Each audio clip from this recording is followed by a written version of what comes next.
Salam əziz şagirdlər. Bugün biz 2021-ci ilin qəbul sualına baxırıq. Sadə bir qrup məsələsidir. Deməli bizə deyir ki, F gərilmə qüvvəsinin 12 Newton olduğunu bilərək T gərilmə qüvvəsini Newtonlarla hesablayın. Aha, deməli bizə F gərilmə qüvvəsinin, yəni baxın, F-i 12 Newton verir, düzdürmü? Deməli bu F gərilmə hansı cismi yuxarı qaldırır?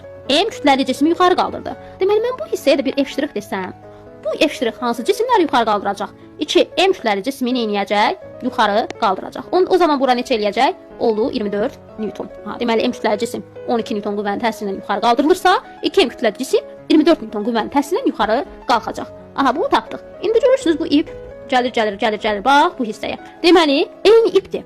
Eyni ip olduğuna görə burada F' olacaq. Yəni burada nə olacaq? 24 Newton qüvvə təsir göstərəcək bu hissəyə də.